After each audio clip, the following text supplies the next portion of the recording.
Ehi ciao, bentornato nel mio canale. Ricca, burrosa, aromatizzata al dragoncello, questa squisita salsa alla bernese è proprio così buona. Scopri una versione vegan di una ricetta tradizionale che delizierà il nostro palato.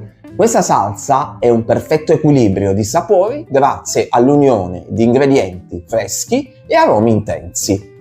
Preparata in pochissimi passaggi, è l'ideale per arricchire i nostri piatti, dalle insalate ai crostini.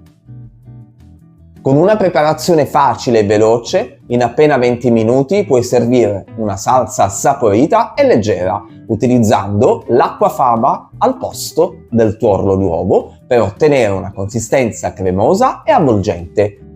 Segui il mio procedimento e lasciati conquistare da questa prelibatezza vegan.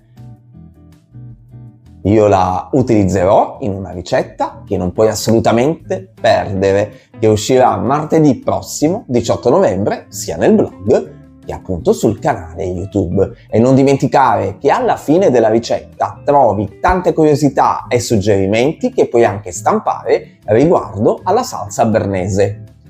Ti basteranno pochissimi ingredienti per realizzare questa ricetta che troverai scritti e dettagliati nella ricetta scritta e stampabile nel blog, del quale ti lascio sempre il link nel box informazioni, insieme a qualche altro link di prodotti o elettrodomestici che ho usato per realizzare questa ricetta. Ti ricordo di lasciarmi un like sotto il video se ti è piaciuta la ricetta o la riprodurrai in casa.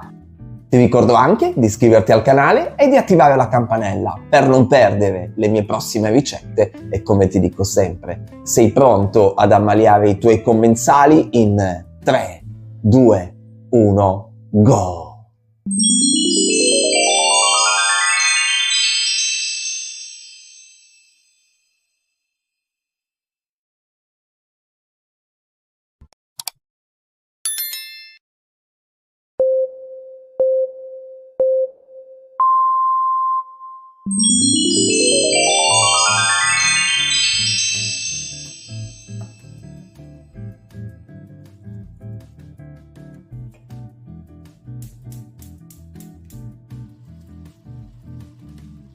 E iniziamo la preparazione della nostra salsa bernese.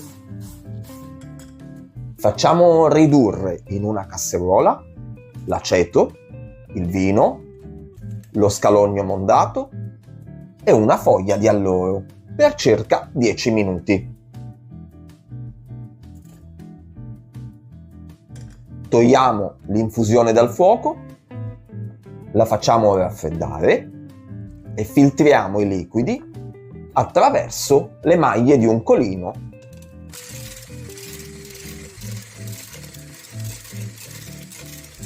A parte facciamo fondere il burro, naturalmente vegetale.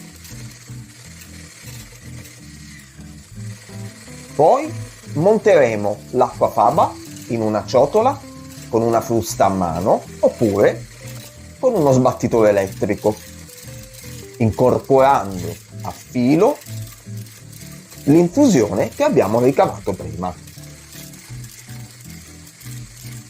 Ti ricordo che troverai tutti gli ingredienti scritti e dettagliati nella ricetta scritta e stampabile nel blog, del quale ti lascio sempre il link nel box informazioni, insieme a qualche altro link di prodotti o elettrodomestici che ho usato per realizzare questa ricetta. Ti ricordo che questo video contiene anche link di affiliazione. In qualità di associato Amazon guadagno una piccola commissione dagli acquisti idonei fatti da te. L'affiliazione mi aiuta a coprire le spese associate alla gestione di questo canale e del blog annesso. Per te non ci saranno costi aggiuntivi. Se hai bisogno di altri prodotti, scrivimi e ti darò il link con la mia affiliazione. A questo punto, quando il composto sarà ben spumoso, cuociamo a bagnomaria in una ciotola di acciaio l'acquafaba con la riduzione di aceto e vino.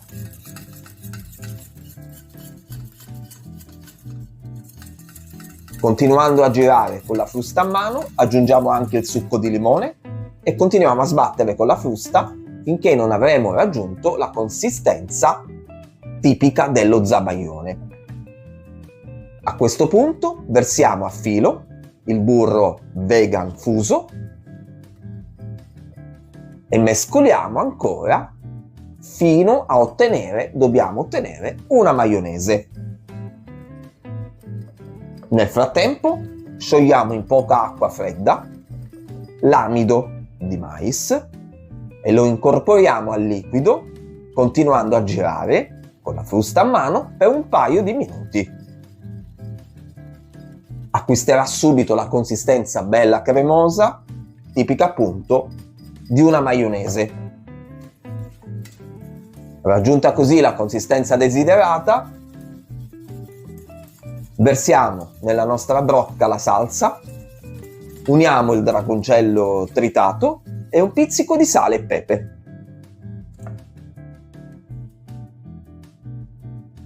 La lasceremo raffreddare e ci godremo questa deliziosa salsa d'accompagnamento. Spero che questa mia versione della salsa bernese in versione totalmente vegan ma anche gluten free ti sia piaciuta. Ti ricordo di lasciarmi un like sotto il video se ti è piaciuta la ricetta o la riprodurrai in casa. Ti ricordo anche di iscriverti al canale e di attivare la campanella per non perdere le mie prossime ricette. Ci vediamo alla prossima video ricetta. Un abbraccio a tutti e ciao ciao ciao!